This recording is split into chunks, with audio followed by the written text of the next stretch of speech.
Assalamualaikum warahmatullahi wabarakatuh. Sobat Misteri Sunyi Mencekam. Edisi cerita misteri kali ini berkisah tentang seorang pekerja di salah satu stasiun TV swasta, dan beliau mendapatkan teror yang menyeramkan di stasiun gedung TV itu. Seperti apakah teror yang dialami? Simak cerita selengkapnya.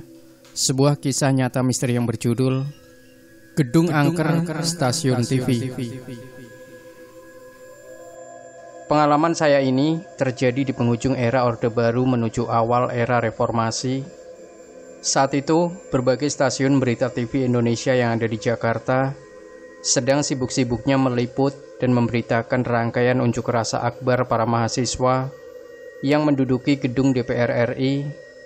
Ada juga soal kerusuhan rasial yang sangat masif di berbagai wilayah kota metropolitan, hingga berakhir dengan lengsernya Bapak Presiden Soeharto. Saat itu saya masih bekerja di divisi pemberitaan salah satu stasiun TV Indonesia yang cukup terkemuka. Bukan tentang pengalaman saya memproduksi berita TV Indonesia yang akan saya ungkapkan. Pengalaman saya adalah dipeluk oleh sesosok makhluk menyerupai gadis cantik saat saya rehat di suatu ruangan yang biasa digunakan oleh para pemburu berita melepas lelah. Saat itu, stasiun TV tempat saya bekerja belum memiliki gedung permanen. Oleh sebab itu, kami sering berpindah-pindah dari satu gedung ke gedung lainnya dalam hitungan tahun. Dan sebagai divisi yang relatif baru dibangun, divisi pemberitaan pernah menempati beberapa gedung yang terpisah dari divisi-divisi lainnya. Salah satunya adalah gedung yang akan saya ceritakan.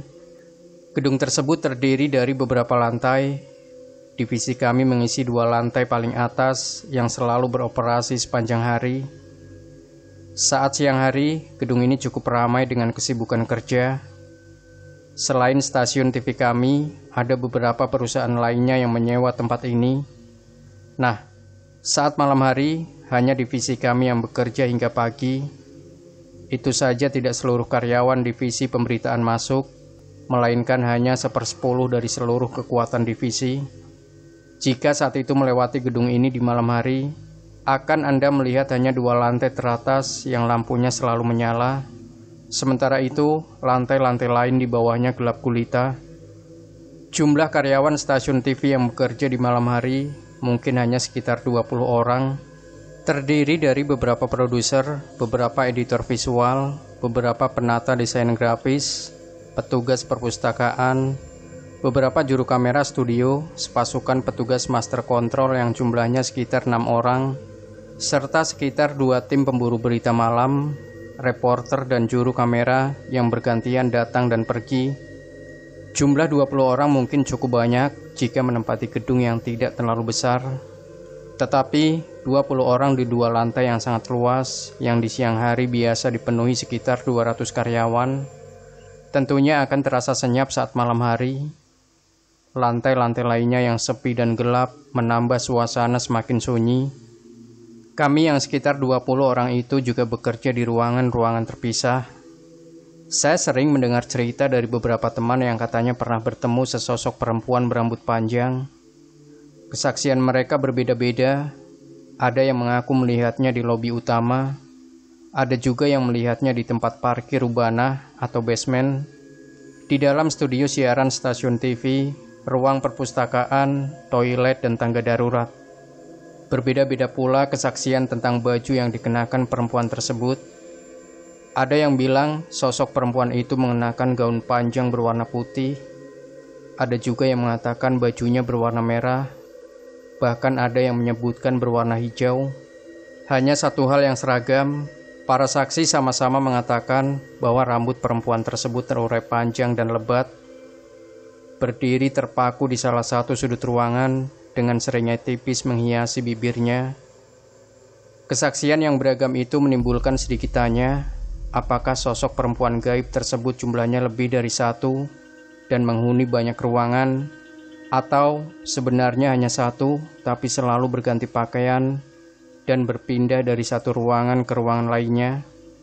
Pertanyaan ini baru terjawab setelah saya bertanya langsung kepada Pak Parto, petugas keamanan gedung di mana stasiun TV saya bekerja berada, yang tergolong sangat senior.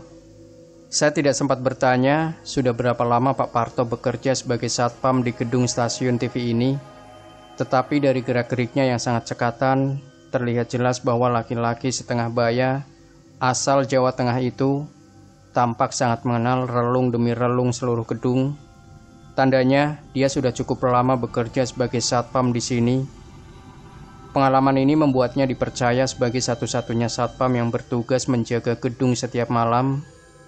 Pekerjaan Pak Parto setiap malam adalah menyisir lantai demi lantai gedung yang sudah dalam keadaan gelap gulita. Dia selalu membawa sebuah lampu senter yang tak pernah lepas dari genggamannya. Kami, para pekerja malam yang sering bolak-balik turun naik lift, sering berjumpa dengan Pak Parto di berbagai lantai ketika beliau masuk ke dalam lift di lantai-lantai tersebut. Sehingga setiap pintu lift terbuka di salah satu lantai yang gelap dan senyap itu, sudah bisa dipastikan Pak Parto yang akan masuk ke dalam lift. Tetapi khusus di lantai 4, tidak selalu Pak Parto yang membuka pintu lift. Di lantai itu, lift selalu berhenti. Kemudian pintunya terbuka selama beberapa detik, lalu tertutup sendiri.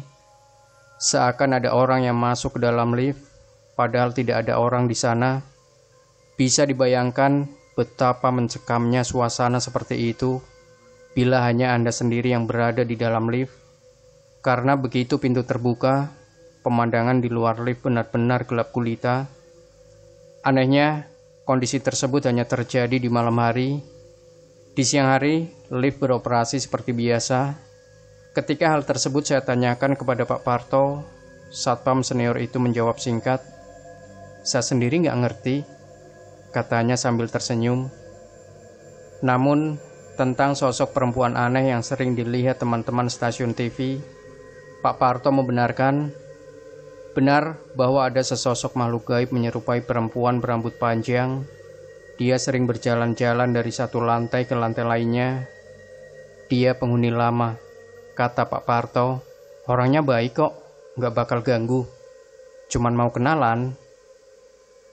Lantaran hanya sekedar cerita teman-teman, penampakan perempuan gaib itu mulanya saya sikapi antara percaya dan tidak. Sebab selama berbulan-bulan saya bekerja di situ, saya tidak pernah bertemu dengan sosok tersebut. Sampai pada suatu hari, saya mengalami kejadian aneh di dalam mobil operasional. Sebagai produser TV Indonesia yang bertugas menggawangi live siaran berita pagi pukul 5.30 hingga 7 waktu Indonesia Barat, saya bersama beberapa teman bekerja mulai jam 7 malam hingga siaran berita pagi berakhir. Kami benar-benar menjadi manusia malam yang datang ke kantor setelah matahari terbenam dan baru pulang ke rumah setelah matahari terbit sepenggalah. Kegiatan keseharian seperti itu terkadang membuat kami sering merasa terasing dari dunia luar. Untuk mengatasi rasa keterasingan ini, tak jarang kami juga ikut turun ke lapangan, meliput berita bersama teman-teman, meskipun bukan kewajiban. Kegiatan meliput berita di lapangan, selain memperluas cakrawala dan memperkaya wawasan, juga menjadi selingan bagi para produser berita pagi TV Indonesia yang sehari-harinya hanya menerima, menyeleksi, dan menyunting berita di kantor. Hari itu saya giliran libur, jadi saya tidak perlu begadang sampai pagi. Siangnya saya ikut meliput berita dan baru tiba di kantor selepas maghrib. Mungkin karena kurang tidur, saat itu saya merasa benar-benar sangat mengantuk. Ketika mobil operasional yang mengantar saya liputan sampai di tempat parkir kantor, saya meminta izin kepada pengemudi untuk tidur sebentar di mobil. Pengemudi menyerahkan kunci mobilnya kepada saya. Kepada juru kamera TV yang meliput bersama saya minta untuk pergi duluan ke kantor. Saya pun merebahkan diri di kursi belakang. Entah sudah berapa lama saya tertidur, saya mendusin. Di kursi depan sebelah kursi pengemudi, tampak sesosok perempuan berambut panjang yang saya pikir adalah Neni, salah seorang reporter TV teman saya. Di kursi pengemudi terlihat sesosok laki-laki yang saya kenal sebagai Andre, teman saya yang bertugas sebagai editor visual. Keduanya tampak sedang memandang ke arah depan. Tidak ada obrolan satu sama lainnya. Rambut Andre sangat gondrong, lebat dan keriting, menjurai ke belakang jok. Saya raih rambutnya sambil berkata, "Asik, ada yang nemenin gua." Dia tidak berkomentar. Lantaran merasa ada yang menemani, saya melanjutkan tidur. Saya terbangun sekitar pukul 20.00. Jadi hanya sekitar 1,5 jam saya tertidur. Tapi entah kenapa rasanya lama sekali karena tidur saya sangat nyenyak. Neni dan Andre sudah tidak ada di mobil. Mungkin mereka sudah kembali ke kantor, pikir saya. Saya pun bersegera menuju kantor saya di lantai atas untuk menulis berita hasil liputan yang akan saya tayangkan untuk siaran TV berita pagi. Usai menulis berita, saya menuju ruang editing untuk melakukan voice over atau sulis suara. Di situ saya berjumpa dengan Andre yang sedang sibuk menyunting gambar. "Dre, kok lu ninggalin gua sih?" ucap saya. "Ninggalin di mana, Bang?" ujar Andre. "Ninggalin gua di mobil." "Mobil siapa?" "Mobil operasional pegangan si Mulyo. Lu tadi istirahat di sana sama si Neni kan?" "Neni mana, Neni?" tanya saya. "Lu ngelindur kali, Bang," saut Andre. "Dari sore tadi gua nggak kemana-mana. Gua kerja di sini. Kalau nggak percaya, tanya tuh teman-teman editor lainnya." Para editor visual lainnya membenarkan bahwa yang bersangkutan tidak pernah meninggalkan ruangan sejak pukul 6 petang. Jadi, yang saya lihat tadi bukan Andre, dan yang perempuan juga bukan Neni, karena dia sedang giliran libur. Perlu diketahui bahwa divisi pemberitaan TV harus beroperasi selama 24 jam dalam sehari dan 7 hari seminggu, alias tidak boleh ada liburnya. Oleh karenanya, kami libur secara bergantian 2 hari seminggu. Ketika saya bercerita, teman-teman editor malah tertawa. "Ada yang mau kenalan kali, Bang?" kata Andre. "Kenapa nggak sekalian ngobrol aja sama mereka? Siapa tahu dapat ilmu." "Makanya jangan suka tidur habis maghrib, Bang," ujar salah satu editor lainnya. "Kan itu saatnya mereka keliaran." Sewaktu masih anak-anak hingga remaja, saya termasuk orang yang percaya bahwa para makhluk gaib hanya memperlihatkan diri menjelang matahari terbenam hingga subuh. Tetapi berdasarkan apa yang saya alami sejak memasuki usia dewasa, makhluk-makhluk gaib dari lain dimensi itu ternyata bisa memperlihatkan diri kapan saja. Pokoknya suka-suka mereka lah, seperti yang pernah saya alami di kantor. Hari itu, usai bertugas sebagai produser, sekitar pukul 7 pagi, saya tidak langsung pulang.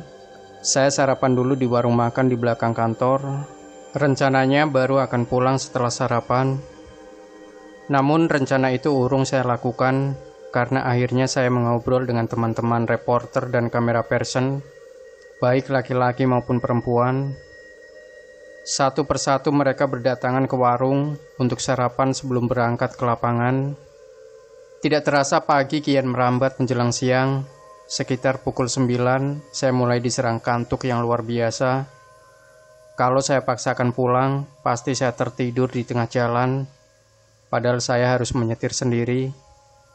Akhirnya saya putuskan untuk tidur di kantor dulu, setidaknya hingga saat makan siang. Kantor kami memang menyediakan tempat istirahat yang dilengkapi tempat tidur. Ada 2 kamar, 1 kamar untuk laki-laki dan 1 untuk perempuan. Kamar ini disediakan untuk para pemburu berita TV yang sudah meliput dari pagi hingga malam hari dan memerlukan istirahat. Terkadang juga digunakan oleh kru master kontrol dan tim produser pemberitaan pagi seperti saya. Sayangnya, hanya disediakan 1 tempat tidur untuk 1 orang. Oleh sebab itu, saya harus memastikan dulu apakah ada yang tidur di kamar tersebut. Kalau sudah ada, saya harus tidur di mobil, di tempat parkir yang pastinya gerah. Saya beruntung hari itu, tempat tidur kosong, dan sepertinya tidur saya sangat nyenyak, karena saya tidak bermimpi.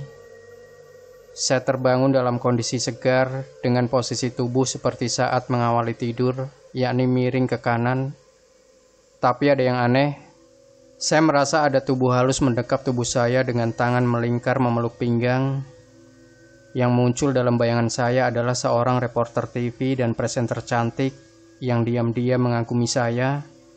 Namun saya tidak bisa menebak reporter atau presenter yang mana, Karena reporter dan presenter wanita kami rata-rata cantik sih.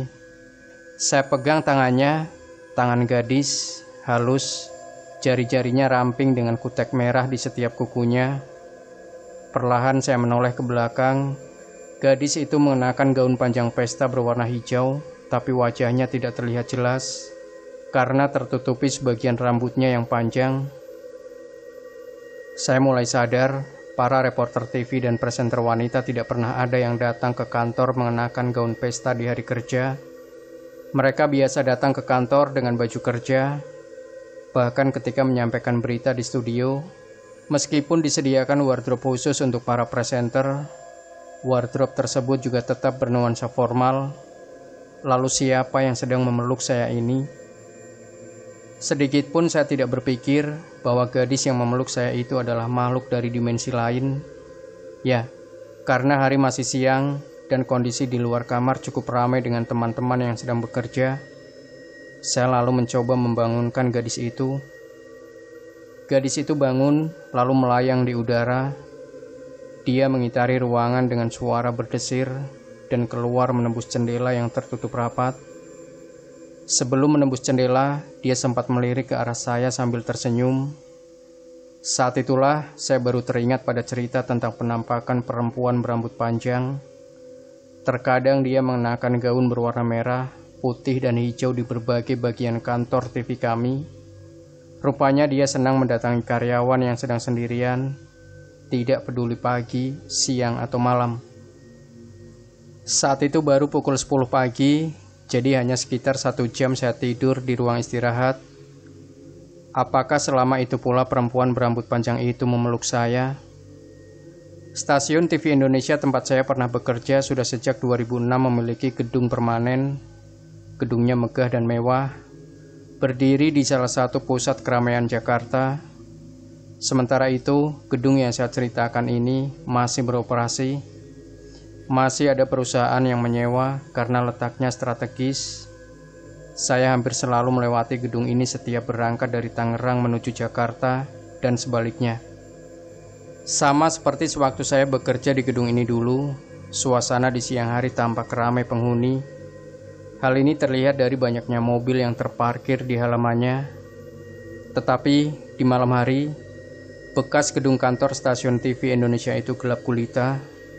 Sepertinya tidak ada lagi kantor yang beroperasi di malam hari. Pengalaman saya bersinggungan dengan gadis berambut panjang dan bergaun hijau di gedung tersebut. Belum lama ini saya ceritakan kepada teman saya. Dia seorang Habib muda yang dapat berkomunikasi dengan makhluk-makhluk gaib tanpa dibatasi ruang dan waktu. Gadis itu masih ada di sana sampai sekarang, kata sang Habib muda. Dia memang penunggu tempat tersebut. Sosok makhluk yang cukup baik, dia nggak bakal ganggu siapapun, hanya memperlihatkan diri pada orang-orang tertentu dan hanya ingin berkomunikasi. Mestinya ente sapa dia dan tanyakan keinginannya. Siapa tahu ada hal penting yang ingin disampaikannya. Kalau ente kepingin ketemu dia lagi, ane antar deh ke sana. Ente aja yang ke sana, saut saya kepada sang Habib. Ente kan tahu ane penakut. Saya tidak mau membayangkan si gadis cantik itu melambai dari lantai atas bekas gedung kantor saya. Seram. Demikian Sobat Misteri Sunyi Mencekam. Jangan lupa berikan komentar Anda, like, share video ini, subscribe channel Sunyi Mencekam, dan nantikan terus cerita-cerita misteri terbaru dari kami. Wassalamualaikum warahmatullahi wabarakatuh.